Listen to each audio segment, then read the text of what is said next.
만일 그리스도 안에서 우리가 바라는 것이 다만 이 세상의 삶뿐이면 모든 사람 가운데 우리가 더욱 불쌍한 자이리라. 그러나 이제 그리스도께서 죽은 자 가운데서 다시 살아나사 잠잠한 자들의 첫 열매가 되었도다. 하나님 고맙습니다. 오늘도 하나님께서 저희들 주님의 교회로 불러주시고 교회 모여 아버지 하나님께 영광 돌리며 기도하며 간구하게 하시는 감사드립니다. 바라옵기는 우리 국가적으로는 새로운 역사를 시작하는 전환점에 있는 날이기도 합니다. 하나님, 이 나라와 이 민족을 굽어 살펴주시고 이 나라와 이 민족을 아버지 하나님께서 축복하옵소서. 또한 아버지 하나님, 바라옵기는 우리 북명교회를 사랑하여 주시고 아버지 하나님께서는 성령의 능력으로 기적을 만들어 가시는 분이네. 우리 교회가 기적적으로 새롭게 일어서게 하시고 이전하게 하시고 그 과정이 정말 하나님의 능력만으로 이루어지게 하옵소서. 또한 우리 북명교회 속한 성도님들과 그 가정을 지켜주시고 그 가정의 행복과 축복과 풍요로운 삶을 허락하옵소서. 예수님 이름 받들어 기도드리옵나이다. 아멘. 하나님의 말씀 봅니다. 하나님의 말씀은 누가복음 19장 28절에서 48절, 신약성경 128쪽입니다. 예수께서 이 말씀을 하시고 예루살렘을 향하여 앞서서 가시더라. 감람원이라 불리는 산 쪽에 있는 벳바게와 베다니 가까이 가셨을 때 제자 중 둘을 보내시며 이르시되 너희는 맞은편 마을로 가라. 그리로 들어가면 아직 아무도 타보지 않은 나귀 새끼가 매여 있는 것을 보리니 풀고 끌고 오라. 만일 누가 너희에게 어찌하여 푸느냐 묻거든 말하기를 주가 쓰시겠다 하라 하시매 보내심을 받은 자들이 가서 말씀하신 대로 만난지라. 나귀 새끼를 풀 때 그 임자가 이르되 어찌하여 나귀 새끼를 푸느냐 대답하되 주께서 쓰시겠다 하고 그것을 예수께로 끌고 와서 자기들의 겉옷을 나귀 새끼 위에 걸쳐놓고 예수를 태우니 가실 때 그들이 자기 겉옷을 길에 펴더라.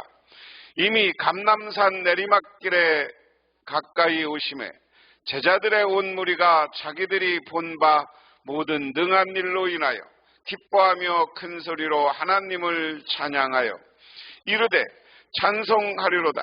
주의 이름으로 오시는 왕이여 하늘에는 평하여 가장 높은 곳에는 영광이로다 하니 무리 중 어떤 바리새인들이 말하되 선생님이여 당신의 제자들을 책망하소서 하거늘 대답하여 이르시되 내가 너에게 말하노니 만일 이 사람이 침묵하면 돌들이 소리 지르리라 하시니라.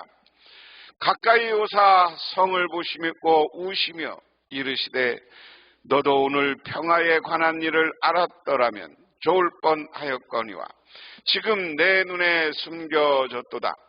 날이 이를지라 내 원수들이 토둔을 쌓고 너를 둘러 사면으로 가두고 또 너와 및 그 가운데 있는 내 자식들을 땅에 메어치며 돌 하나도 도로 위에 남기지 아니하리니 이는 내가 보살핌 받는 날을 알지 못함을 인함이라 하시리라.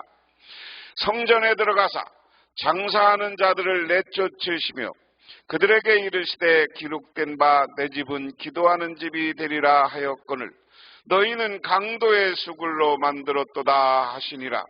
예수께서 날마다 성전에서 가르치시니 대제사장들과 서기관들과 백성의 지도자들이 그를 죽이려고 꾀하되 백성이 다 그에게 귀를 기울여 들으므로 어찌할 방도를 찾지 못하였더라. 아멘. 이탈리아에 유명한 시인이 있습니다. 그 사람의 이름이 단테입니다. 단테가 피렌체에서 추방되었을 때 의미 있는 삶을 찾기 위해 이탈리아에서 프랑스까지 먼 길을 걸어가기로 마음먹고 집을 나섰습니다. 멀고 먼 여행이었습니다. 어느 차가운 늦은 밤 단테는 프란치스코 수도원 한 곳을 찾아가 대문을 두드렸습니다. 문 두드리는 소리를 듣고 나온 수도승이 문을 열지도 않은 채 물었습니다. 이 늦은 밤에 당신은 무엇을 원하십니까? 질문이 떨어지자 단테는 한마디로 대답했습니다. 저는 평화를 찾고 있습니다. 그러나 수도승은 밤이 늦어 문을 열어줄 수 없다며 받아주지 않았습니다. 수도원에서도 그는 평화를 찾지 못했습니다. 예수님은 평화를 주러 오셨습니다. 부활 후 제자들을 처음 만났을 때 주님은 3번 그들에게 평안을 선언하셨습니다. 너희에게 평화가 있을지어다 또다시 말씀하셨다. 내가 너희에게 주노라. 내가 주는 평화는 세상에 주는 평화와 같지 아니하다. 평화는 성령의 열매이다. 우리는 언제나 평화를 구해야 합니다. 평화가 있는 사람만이 다른 사람에게 평화를 줄 수 있다 하는 겁니다. 예수님이 예루살렘에 들어가는 이야기의 시작은 어디서부터 시작되느냐? 나귀의 이야기부터 시작돼요. 예수님이 제자들을 2명을 보내서 야 저기 어디 가면 한 번도 누가 타지 않은 나귀가 있을 거다 하는 이야기죠. 쭉 이걸 봉독해보면 그렇습니다. 예수께서 말씀을 마치고 앞장서 걸은 예루살렘으로 올라가셨다.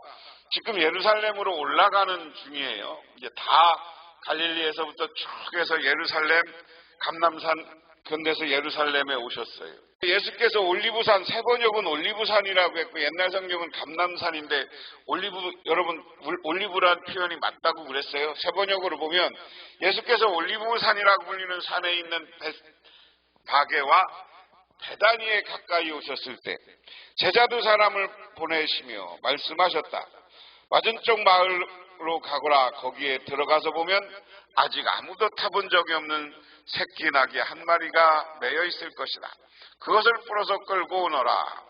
혹시 누가 너희에게 왜 푸느냐 묻거든 주님께서 그것을 필요로 하십니다 하고 말하여라. 보내신 받은 사람들이 가서 보니 예수께서 그들에게 말씀하신 그대로였다. 그들이 새끼를 나귀를 푸는데 그 주인이 그들에게 말하였다. 그 새끼 나귀는 왜 푸는 거요? 그들이 대답하였다. 주님께서 그것을 필요로 하십니다. 그들이 나귀 새끼를 예수께로 끌고 왔다. 나귀 새끼, 나귀 이야기에서 우리가 생각해 볼 거는 뭐냐면 하나는 예수님이 제자들에게 뜬금없이 야 건너편 마을 가서 나귀를 끌고 와 그랬어요. 오늘 성경에 보면 제자들이 아무 소리 안 하고 갑니다. 아무 소리 안 하고 가는 건 뭐예요? 제자들이 순종했다. 그래서 우리가 신앙생활을 하는데 신앙의 가장 중요한 덕목 중에 하나는 예수님의 제자로서는 순종하는 게 중요한 겁니다. 그 다음에 이 순종은 누가 했어요? 제자들도 순종했고요. 누가 순종했습니까? 나귀 주인도 순종했어.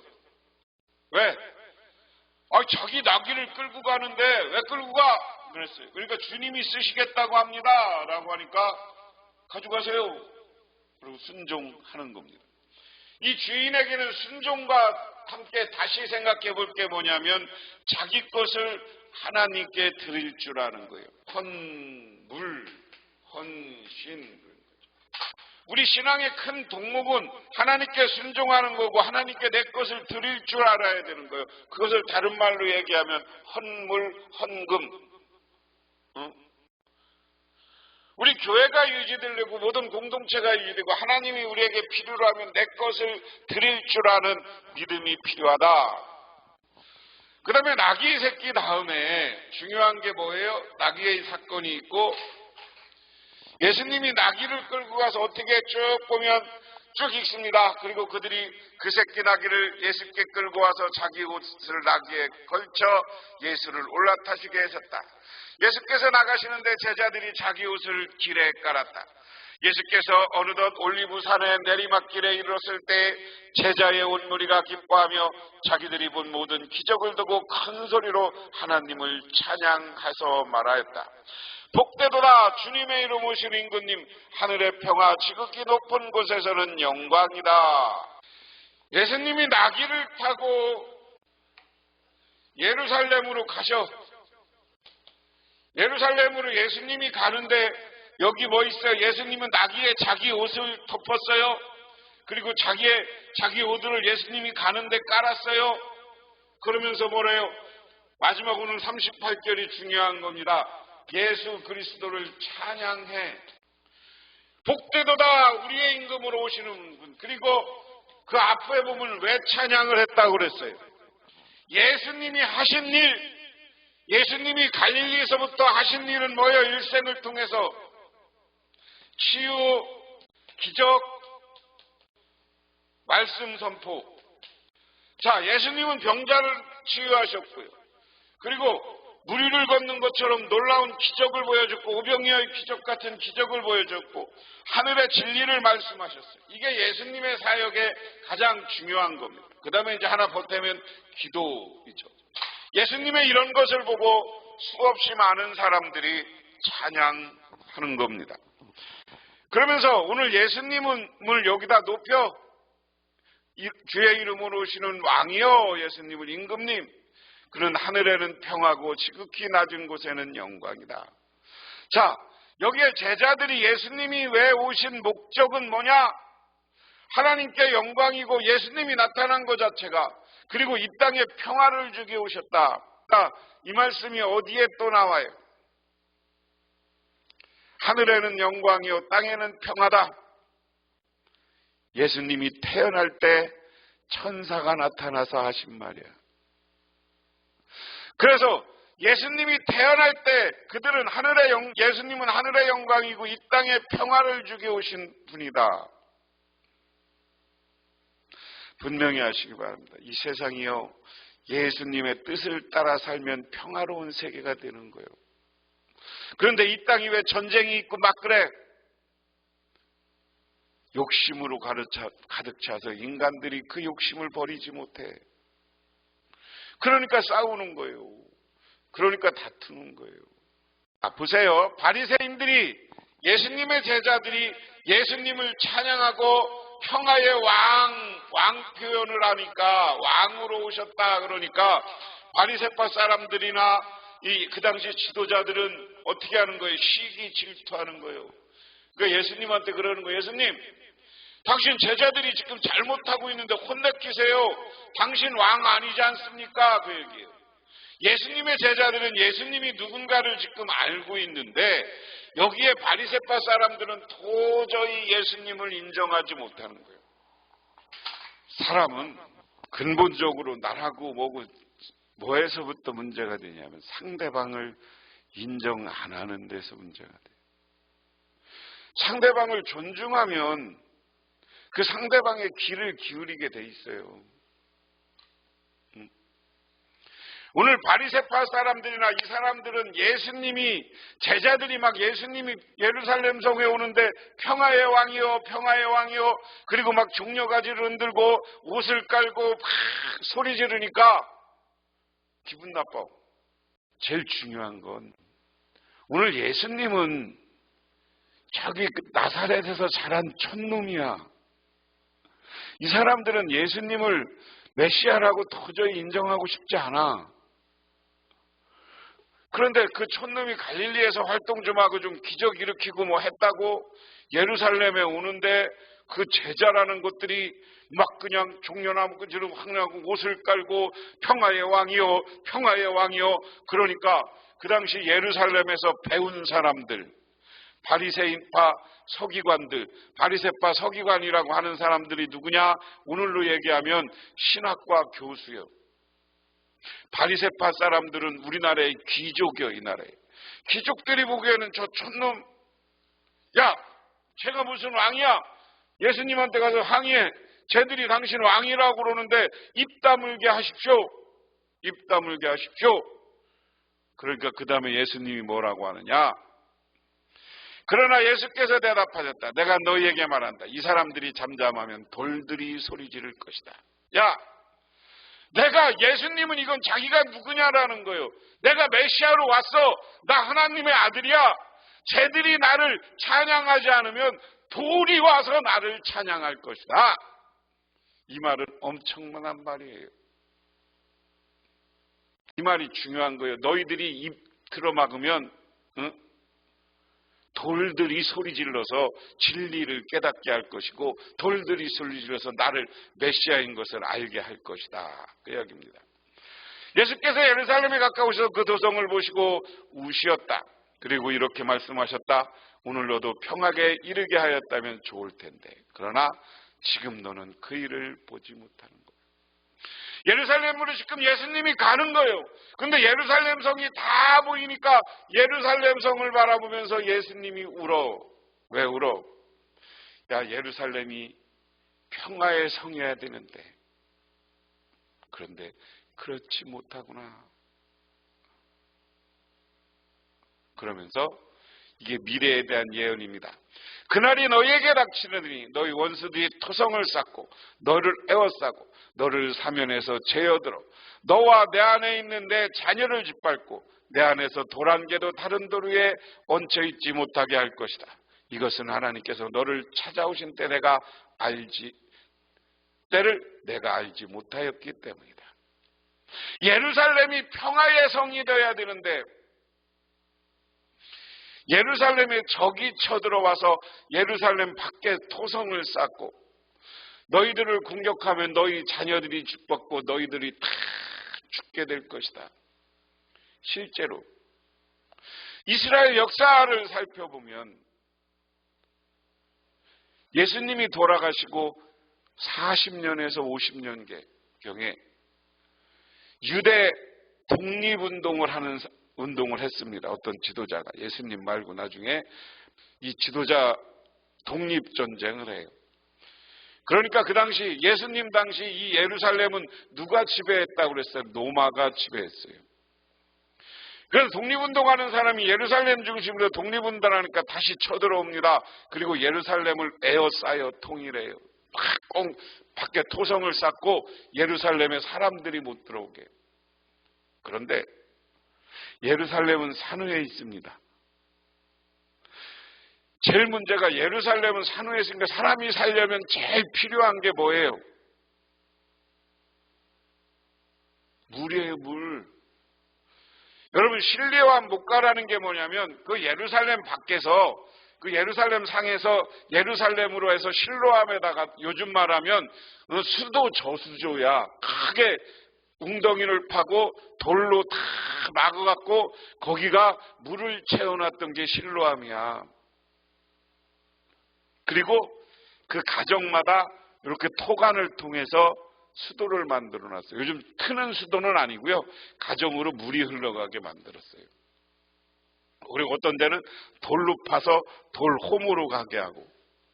이 사막 지방의 도시가 어떻게 생겼냐 보면 그 도시들은 벌써 지금 4,000년 전, 3,000년 전에 이미 예루살렘과 이쪽, 그 요르단 이쪽 가보면 수도를 만들어서 수도를 공급했어요. 그리고 저 안디옥이라는 데 가보면 이미 수도화랑 뭐가 있느냐면 수세식 화장실이 있어. 화장실들이 벌써 4,000년 전, 5,000년 전에 이 예루살렘과 이런 데 있어. 그래서 예루살렘에 로마가 다시 들어와서 여기를 팍 하고 실로암으로 가는 물을 흘러 들어가게 하는 게 딱 하나 있는데 물을 막았어. 물을 막았어. 그러니까 병이 생기고 예루살렘이 항복을 합니다. 그때 특공대 몇 명이 마띠아라는 곳으로 도망가서 그 산후에서 수십 년 동안 투쟁을 하다가 거기도 완전히 전멸당해서 예루살렘이 이렇게 이스라엘이 철저히 망하는 경험을 겪어. 예수님이 그 사건을 이야기하는 거예요. 이 미래에 너희들이 이런 게 그날에 너희에게 닥치리니 너희들이 나중에 이 예루살렘 성이 철저히 평화의 성이 돼야 되는데 짓밟힌다. 근데 그 이유는 너희들이 나를 메시아로 인정 안 했기 때문이다 하는 이야기입니다. 그래서 예수님은 그 미래를 보고 예루살렘에서 눈물을 흘리셨다. 그 다음에 예수께서 성전에 들어가서 장사하는 사람들을 내쫓으시며 그들에게 말씀하셨다. 성경에 기록하기를 내 집은 기도하는 집이 될 것이다 하였다. 그런데 너희는 그것을 강도의 소굴로 만들어 버렸다. 그 다음에 예수님이 예루살렘에 들어가서 첫 번째로 한 일이 뭐냐? 성전에 가서 성전을 정화하는 일이라 하는 겁니다. 그러면서 예수께서 날만에 성전에서 가르쳤다. 대제사장들과 율법학자들과 백성의 우두머리들이 예수를 없애버리려고 깨었으나 어찌해야 될 방도를 알지 못하였다. 백성이 모두 그 말씀을 열심히 듣고 있었기 때문이다. 자, 오늘 이 말씀 속에서 생각한 게 대부분의 백성들은 예수님을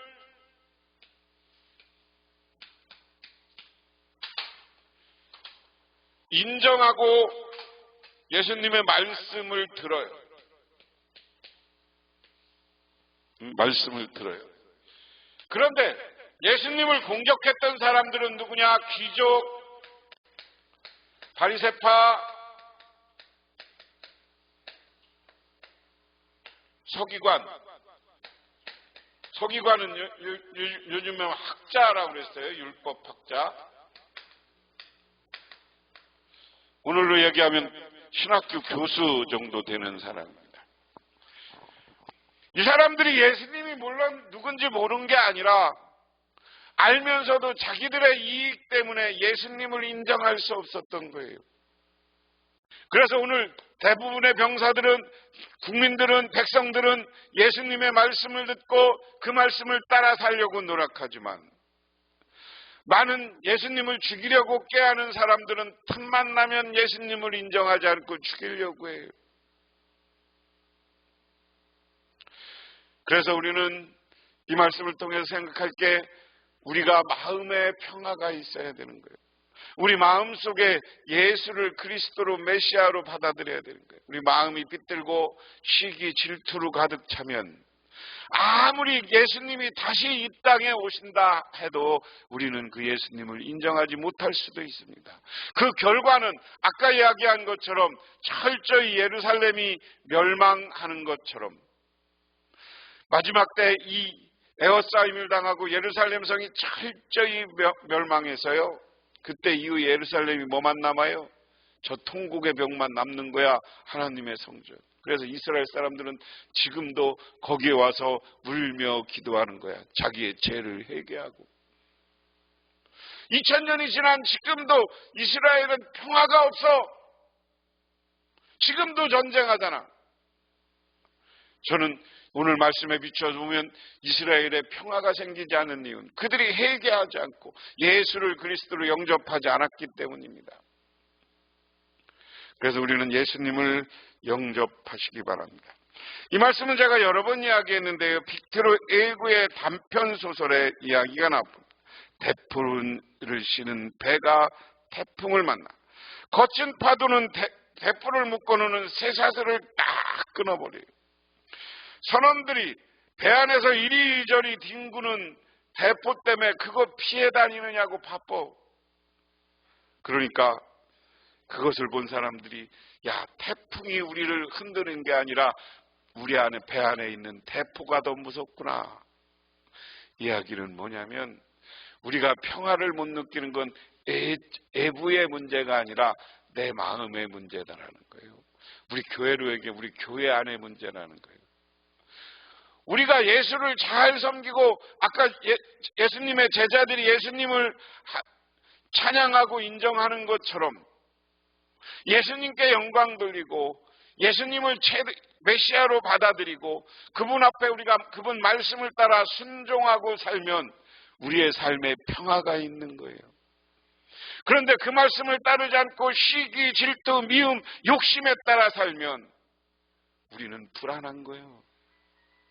그러므로 저와 여러분은 하나님의 말씀을 따라 살아서 평화의 예루살렘 성을 만드는 것처럼, 평화의 성 예루살렘이 돼야 되는 소망처럼 여러분의 삶 자체가 평화와 행복이 가득 채워지기를 주님의 이름으로 축원합니다. 기도하겠습니다. 하나님 아버지 고맙습니다. 오늘 저희들 주님께 나와 기도합니다. 예루살렘이 예루살렘에 입성해서 그들을 인정하지 못했던 사람들은, 예수님을 찬양하는 사람들의 입을 막으려고 합니다. 그때 예수님은 그렇지 않으면 돌들이 소리 지를 것이라고 했습니다. 우리들 예수님이 그리스도인 것을 받아들이고 이 땅에 살아가는 동안 예수님의 말씀을 따라 순종하고 섬기는 삶을 살게 하옵소서. 그래서 우리의 삶 가운데 평화가 찾아오게 하옵소서. 예수님 이름 받들어 기도드리옵나이다. 아멘.